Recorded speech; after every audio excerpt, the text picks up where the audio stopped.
toda pessoa cuja mente e coração estejam conectados com Deus diante da calamidade terá uma resposta de paz e de respeito à vida. Boa noite, graça, saúde e paz.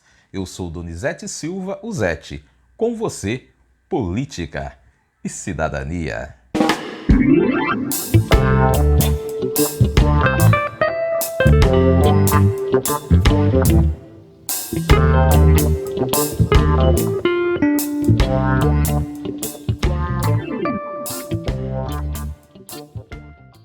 Lamentavelmente, a esperança do sofrido povo brasileiro, outrora alargada, quando rasgou o manto de tristeza que por muito tempo cobria a pátria amada, esse Brasil encantado e encantador se encolhe a cada dia.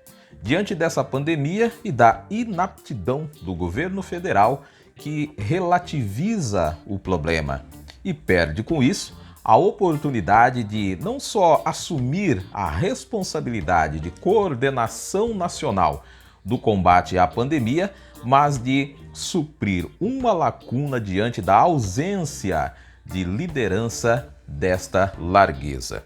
A autoestima do povo e o apreço pela democracia, que se viu resgatada quando se possibilitou a um retirante operário, estudante da árdua escola da vida, galgar o posto mais alto da nação, se observa agora acovardada. E isso se dá devido à má escolha de políticos que deveriam ser ilustres sacerdotes do povo, nesse momento de crise, no qual, infelizmente, o interesse individual fere os sagrados pilares da democracia.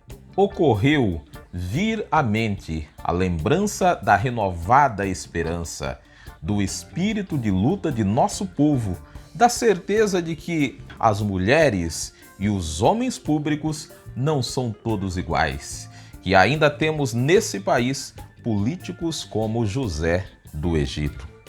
No capítulo 41 e versículo 38 de Gênesis está escrito: acharíamos um homem como José, em que haja o Espírito de Deus?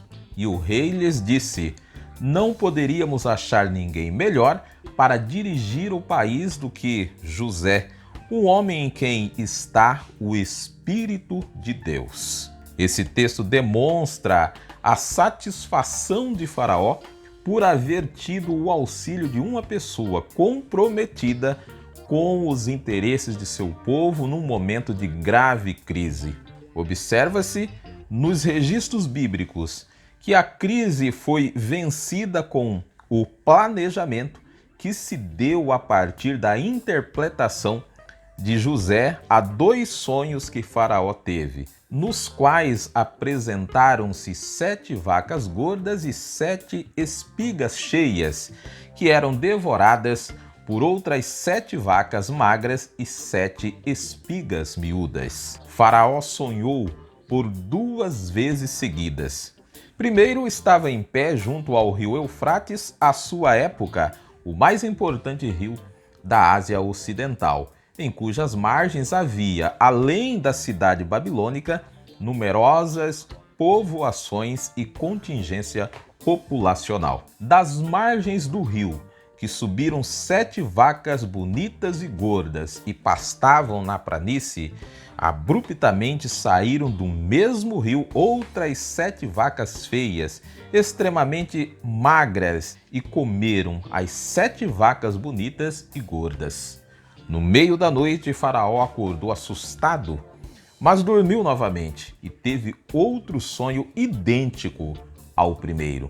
No segundo sonho, ele viu brotar de um mesmo pé 7 espigas cheias e boas, porém, do nada, 7 espigas miúdas e queimadas pelo frio também brotaram e devoraram por completo as 7 espigas grandes e cheias. Preocupado com o que poderia ser aquela mensagem, pela manhã convocou todos os conselheiros do reino no sentido de obter uma interpretação do que poderia ser o sonho, mas, segundo o relato bíblico, ninguém foi capaz de interpretar. Assistindo a cena, estava um dos empregados da corte que falou a Faraó de um jovem hebreu que interpretava sonhos com peculiar habilidade. Faraó pediu que chamasse a José e o fizeram sair do cárcere e, após uma rápida preparação, o levaram até Faraó, que lhe contou os sonhos. Então disse José a Faraó: "Isso não está em mim, mas Deus tem uma resposta de paz a Faraó. Os sonhos de Faraó são um só. As 7 vacas formosas e as 7 espigas cheias representam 7 anos de grande fartura. E depois deles haverá 7 anos de fome que consumirá toda a fartura. Portanto, é bom que haja um homem entendido e sábio para administrar o Egito, guardando 20% de tudo que se produzir nos 7 anos de fartura. Assim, haverá comida para suportar os 7 anos de fome que virão depois."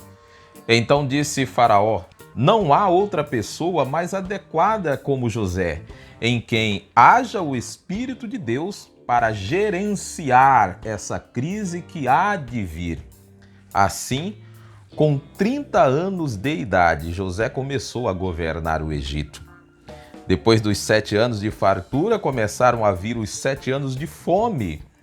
E havia fome em toda a região, mas havia comida estocada e o povo vinha até José, que atendia a todos. Resta demonstrado que as crises são de nossa responsabilidade também, não sendo possível culpar apenas os políticos por elas. Todavia, toda pessoa cuja mente e coração estejam conectados com Deus, diante da calamidade, terá uma resposta de paz, de respeito à vida. É nosso dever participar, acompanhar, procurar entender, questionar, contribuir, orar e, no momento do voto, votar com fé em quem já demonstrou ter resposta de paz diante da violência. Votar com consciência em pessoas experimentadas no trabalho, cujo réprobo não seja reprovado, como José, governador do Egito, exemplo de cristão e político consciente, ético e honrado. Encerro pedindo a Deus para que cada um de nós, cidadãos e cidadãs, aos políticos de maneira geral, não obstante a incompreensão, o desprezo e a prisão, sejamos como José do Egito, verdadeiros guardiões da verdade, da ética, da moral e do caráter. Sobretudo nesse momento em que as vacas magras dessa pandemia e as espigas miúdas da fraqueza moral tentam devorar as vacas gordas da consciência e as espigas cheias da esperança. Deus abençoe a sua vida. Obrigado pela audiência. Boa noite, graça, saúde e paz.